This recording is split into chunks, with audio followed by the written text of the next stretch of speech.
Imaginez une bulle de biodiversité à 20 minutes de Paris. Un parcours plein de charme, bucolique et urbain. Une douce flânerie de 40 km qui suit une rivière savamment préservée. Un enchaînement de sites remarquables et d'aménagements pensés pour inviter à la balade. Tentez? Alors prenez la direction de la vallée de l'Yerres et suivez ses berges le long de la liaison verte. Cette année, la liaison verte fête ses 20 ans. 20 ans, c'est une aventure, 20 ans de travaux, 20 ans d'études, 20 ans d'innovation. Comment est-ce que tout ça a démarré ? Alors en fait, ce projet a démarré en 1997. Il est né de la volonté de certains élus de permettre à leurs concitoyens de profiter des bords de l'Yerres et des milieux naturels à travers la création d'une promenade piétonne. Au départ, le projet est axé vraiment promenade, mais les ambitions ont évolué au fil du temps. Oui, exactement. En fait, l'objectif, après la création de cette promenade, ça a été de concilier donc loisirs, mais également protection des espaces naturels, puisque le fait de canaliser des promeneurs sur un chemin permet d'éviter le piétinement et donc de préserver les milieux alentours. Donc un petit peu comme on le voit ici. Exactement. D'accord. Alors, 40 km, 20 ans, certains pourraient penser qu'on a fait le tour de la question, et pourtant c'est pas terminé encore la liaison verte. Non, alors il existe encore quelques petits tronçons aménagés, Ouais. donc c'est pour ça que nous allons continuer notre action sur quelques années. Et puis pour la suite, nous allons rentrer dans un programme d'entretien de ces cheminements, puisqu'avec avec le temps, avec le piétinement, ces cheminements s'usent, et donc il nous faut continuellement les entretenir. Donc on le voit bien, effectivement, la liaison verte, c'est un véritable service public. C'est un service qui est apporté à l'usager, ça lui permet finalement assez facilement, à quelques kilomètres de chez lui, de rencontrer la nature, d'y cheminer de façon harmonieuse et respectueuse. Et ça correspond totalement à la philosophie du sillage et à la philosophie de ce projet Liaison verte. Cette proximité avec la nature, les visiteurs l'expérimentent tout au long des 40 km de la liaison verte. Pour permettre la continuité de cette promenade, il a fallu multiplier les projets d'aménagement. Ils sont aujourd'hui autant d'invitations lancées à tous les promeneurs. C'est que la liaison verte recèle bien des trésors. Ici, la mare Hoffmann, autrefois envasée, abrite aujourd'hui une biodiversité retrouvée dans un paysage impressionniste. Je pars de Boussy et je vais jusqu'à Brunois là-bas, ça doit faire 10 bornes aller-retour. Et puis ça m'arrive d'aller à Hyères, suivre le bord de l'Yerres jusqu'à l'Yerres, qui est très très bien aménagé, et je dis bravo à ceux qui l'ont fait. Quand on est une vallée classée, comme c'est le cas de la vallée de l'Yerres depuis 2006, on se doit de respecter quelques règles. Regardez cette passerelle, ce pont, ce chemin. Ici, chaque aménagement est pensé pour s'intégrer dans le paysage avec harmonie. Pas question d'altérer le côté pittoresque de la liaison verte. En 1996, c'est le démarrage de la liaison verte. 10 ans après, en 2006, classement de la vallée. J'imagine que ce classement a eu une influence sur la façon dont sont conçus les projets de liaison verte. Oui, avant on avait une idée, on avait découpé la liaison verte en différents tronçons. Et puis selon le programme prévu chaque année, on avançait, on étudiait ce qu'on pouvait aménager. Mais là, le classement a mis un coup de frein à ce déroulé de travail, puisque tous les travaux nécessitent des autorisations. C'est-à-dire qu'il faut vraiment désormais, encore plus qu'avant, que nos projets s'intègrent très harmonieusement au paysage. Voilà, on tient compte du site, on regarde qu'est-ce qu'il y a vraiment autour, et puis on essaye de préserver au maximum les arbres. Oui. S'il faut les contourner, on les contourne. Et puis finalement, dans l'aménagement des chemins, ça fait une perspective qui peut être intéressante, de ne pas avoir quelque chose de linéaire. Donc on aménage les choses au mieux. Donc on s'adapte à la nature, voilà. Plutôt qu'on oblige la nature à s'adapter à nous. Oui, surtout dans les milieux humides. En bord de rivière, on a souvent des milieux humides. Oui, comme à Chalandray par exemple. Comme à Chalandray, qui est une prairie humide. On ne peut pas aménager un chemin à même le sol quand il est gorgé d'eau la moitié de l'année. Du coup, là, le principe, c'était de faire un cheminement surélevé en bois, ce qu'on appelle un platelage bois. Tout à fait. Et en même temps, la faune, la flore qui est sur place, elle peut rester épanouie parce qu'elle n'est pas dérangée, parce qu'on est à distance. D'accord. Voilà. Donc voilà, ça c'est la philosophie de la liaison verte, c'est démontrer que l'usage humain, comme on vient de le voir, les promeneurs, les différents usagers, tout cela n'est pas incompatible avec une nature préservée et une nature protégée.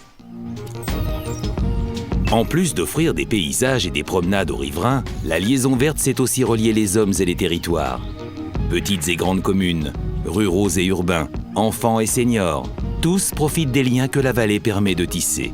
Ainsi Vallières, indifférente aux divisions des hommes. Toutes les semaines, régulièrement, oui, on pratique la liaison, on fait du VTT sur tout Crosne et ses alentours. Et on profite de cet environnement assez formidable qu'on a à 20 km de Paris, de rouler tranquillement à travers les forêts et le long de toutes les... Donc le réveillon, hier, les cours d'eau, c'est un vrai régal.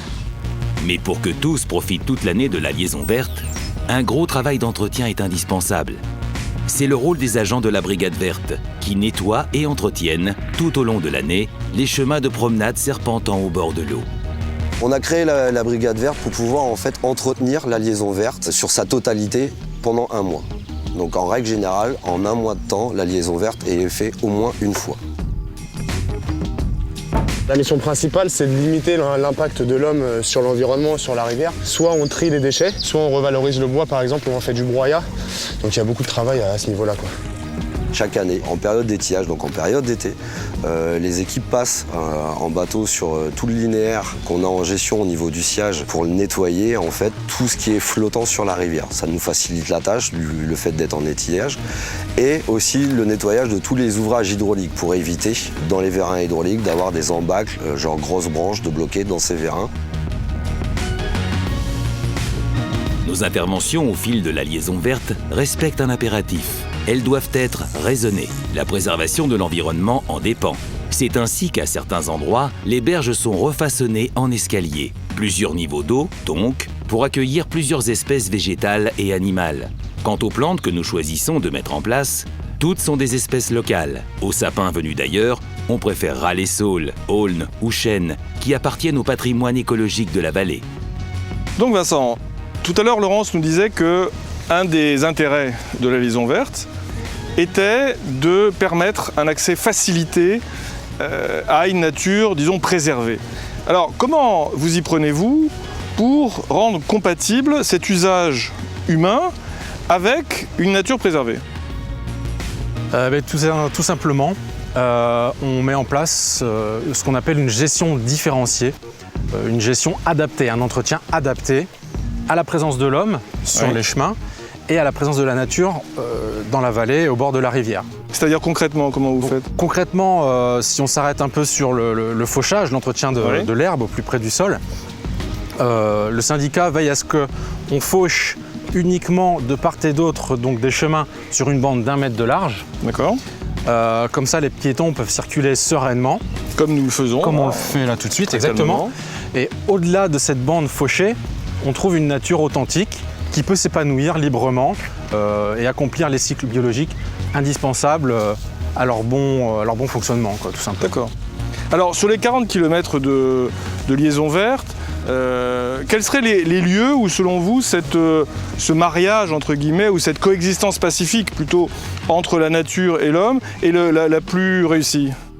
Ce qui me vient à l'esprit, c'est 3 sites principaux, j'ai envie de dire. Oui. L'île des Prévots à Crosne, gros site de biodiversité. C'est un sanctuaire. C'est exactement un sanctuaire. Et justement, sur cet espace remarquable dans la vallée, là, on a mis la barre un peu plus haut, c'est-à-dire qu'on fait quasiment pas d'entretien. Ça ne veut pas dire qu'on n'y fait rien, mais c'est une zone réservée à la biodiversité, donc entretien très light. D'accord. Donc l'île des Prévots, il y a éventuellement aussi la plaine d'Épinay, qui est un poumon vert pour la vallée de Lierre. Et puis ce secteur, là où on se trouve actuellement, les cascades de Périgny, Varennes-Jarcy, gros site noyé dans la verdure, j'ai envie de dire. D'accord. Donc, vous parlez de sites remarquables. Je pense qu'effectivement, on peut considérer que ce qui est particulièrement remarquable, c'est que si près de Paris, à peine quelques kilomètres, on peut, en marchant un petit peu, sans gros efforts, avoir accès à une nature préservée, à une nature amicale et à une nature que l'on peut observer sans craindre de l'endommager. L'une des principales particularités de la liaison verte, ce qui fait sa saveur et lui donne tout son intérêt, est la cohabitation douce entre l'homme et la nature. Un équilibre fragile sur lequel nous veillons en permanence.